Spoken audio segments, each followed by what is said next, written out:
Salut à tous, on se retrouve aujourd'hui pour une nouvelle critique de film. Aujourd'hui, j'avais envie de vous parler du film Bad Boys 4 Ride or Die.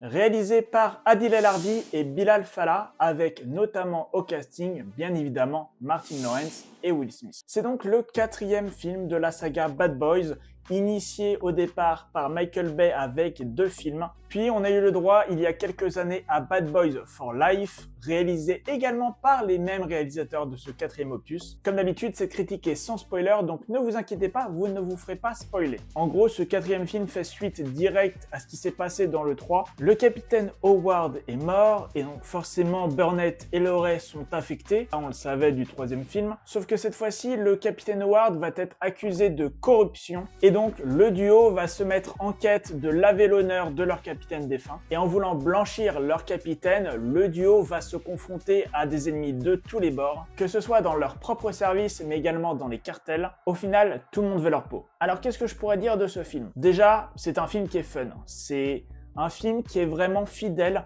à la saga Bad Boys. On y retrouve le duo iconique qui fonctionne toujours aussi bien, avec un humour qui plaira à certains et qui forcément déplaira à d'autres. On y retrouve aussi des personnages qu'on a déjà pu voir dans le film précédent. C'est toujours plaisant de les retrouver. Donc déjà, ne vous inquiétez pas, c'est réalisé par les mêmes réalisateurs que le 3. Si vous avez apprécié le 3, vous apprécierez ce 4e opus. C'est toujours adoubé par Michael Bay. Donc franchement, vous n'avez aucune inquiétude à avoir de ce côté-là. En parlant de Michael Bay, c'était pas un spoiler, mais il y a quelques caméos, dont lui, mais d'autres personnages. On a le retour de DJ Khaled qu'on avait pu voir dans Bad Boys for Life, et une petite apparition de Kaby Lame.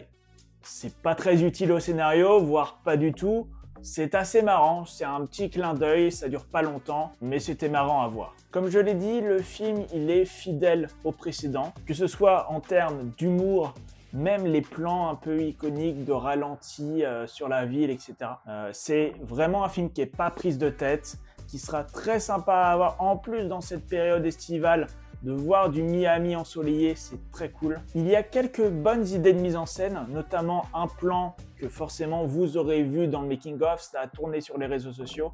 Ce plan avec Will Smith à la première personne, où tantôt il est filmé de face en gros plan dans une scène de fusillade, et où la caméra va switcher pour avoir une vue plus première personne, où finalement on ne va ne voir que l'action depuis les yeux du personnage. C'est très bien fait.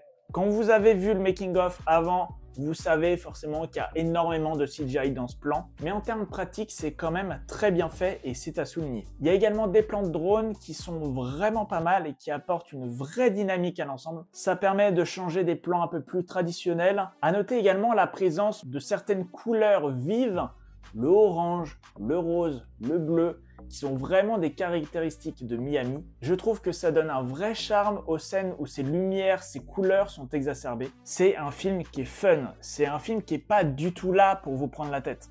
N'allez pas chercher un scénario compliqué. Le scénario est prévisible à 3000 km. Dès le début, on sait très bien qu'il va y avoir un peu de rédemption.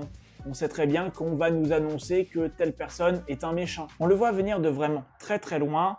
Mais ça ne nous dérange pas. Parce qu'une fois qu'on a vraiment compris que oui, on n'aura pas un scénario hyper développé, qu'on aura surtout de l'amusement, des blagues, de l'humour, un poil de sérieux par moment, une fois qu'on a compris ça, on a juste à poser nos yeux devant l'écran et juste profiter. Ne vous attendez pas à un super scénario, à des trucs très complexes. Il y a bon nombre de scènes dont on devine la fin presque avant même que ça ait commencé. Mais j'ai envie de vous dire, on vient pas voir forcément Bad Boys pour ça. On vient voir Bad Boys pour passer un moment cool au cinéma, pour voir des jolis décors, des jolies scènes d'action. C'est clairement pas le film que je vous recommande absolument d'aller voir au ciné. Si vous le voyez tranquillement depuis chez vous, ou même le dimanche à la télé, ça sera très bien. Vous allez kiffer votre moment, il n'y aura aucun souci. Après, si vous avez envie d'aller au cinéma, si vous voulez voir un bon film, passer un bon moment, kiffer pendant à peu près 2 heures, eh bien oui, franchement, allez voir Bad Boys, ça sera une très bonne idée. Surtout qu'en plus, il y a bientôt la fête du cinéma. J'imagine que ce film-là sera toujours à l'affiche. Donc ça sera encore plus une bonne idée de le voir à ce moment-là. D'ailleurs, je ferai certainement une vidéo sur la fête du cinéma donc n'hésitez pas à vous abonner. Personnellement, j'ai beaucoup aimé ce nouveau film. C'était fun, il y avait de l'humour qui a fonctionné chez moi. Il y a plein de petites choses mises en place au début du film qui vont se résoudre à la fin. Il y a plein de petits clins d'œil et de choses comme ça. J'ai passé vraiment un super moment devant ce film. J'espère également que ce sera le cas pour vous. Si vous avez vu ce film, n'hésitez pas à me dire ce que vous en avez pensé dans les commentaires. N'hésitez pas aussi à commenter cette vidéo, à me dire si elle vous a plu. Si c'est le cas, bien sûr, n'hésitez pas à mettre un petit like. N'hésitez pas à vous abonner, c'est très important, je ne le dirai jamais assez. Ça vous permet de soutenir mon travail et ça vous permet bien sûr d'être tenu au courant des prochaines vidéos. N'hésitez pas à me suivre sur les réseaux sociaux, tous les liens sont en description. On se retrouve très vite pour de nouvelles vidéos, des critiques de films, des vidéos TCG et bientôt, très bientôt, le début des vidéos romans. En attendant, passez une très bonne journée, portez-vous bien, ciao.